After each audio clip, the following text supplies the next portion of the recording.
Bi ye alamisa ye juillet kalo tile 22 san 2021 aw minnu bɛ kan filɛ Mali kɔnɔ ani Mali kɔ kan an ka bɔlɔlɔ kannaw la an ka foli b'aw ye ka kɛɲɛ ni aw sigiyɔrɔ ye ni bamanankan kunnafoni suru waati selen Mali kibaru jabarani kan aw bisimila.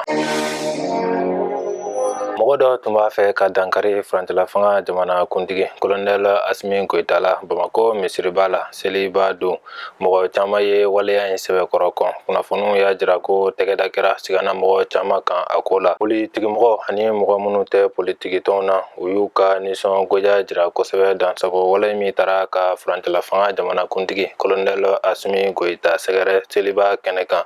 minisiri ɲɛmɔgɔ Dr Choguel Kokala Mayiga b'o nisɔngoya jirabaw la ale ye laseli kɛ jamana television soba kan ka waleya cɛjugu in kɔn mɔgɔ caman wɛrɛw y'u ka nisɔngoya jira minisiri ɲɛmɔgɔ ta kɔfɛ o bɛɛ y'a jira ko ka sɛgɛsɛgɛliw kologiriya min b'a to mɔgɔ min tun b'a fɛ ka dankari Faransila fanga jamana kuntigi la ni muru ye a n'a jɛɲɔgɔnw ka se ka minɛ cogo min na.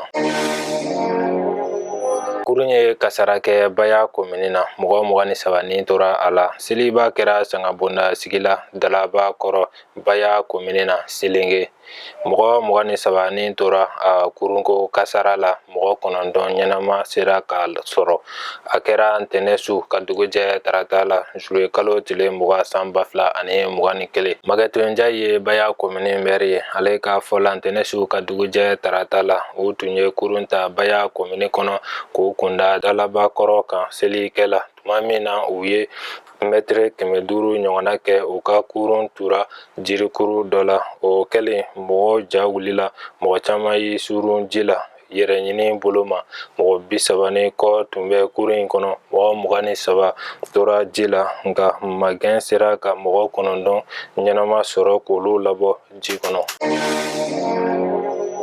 Faransi sɔrɔdasiw ka pankuru dɔ binna Bulkesi ni Modoro cɛ. Faransi sɔrɔdasi ɲɛmɔgɔyaso ye laseli dɔ kɛ tarata don juillet kalo tile 20 san 2021 k'a jira ko ka pankuru suguya min bɛ wele Mirage 2000 ko k'o to ci dɔ la Ombori mara kɔnɔ kasara y'a sɔrɔ nka pankurubolila n'a ɲɛmɔgɔ panna ka bɔ u sigiyɔrɔ la o mɔgɔ 2 sera ka magɛn ni helicoptère ye duguma. Pankuru Mirage in kɔni nana fara duguma yɔrɔ lankolon dɔ la k'a tiɲɛ o mɔgɔ 2 la kelen joginna nka hali kalama kelen wagati sɛgɛsɛgɛliw bɛ sen na walasa k'a dɔn pankuruko kasara in sababu bɔra fɛn min na.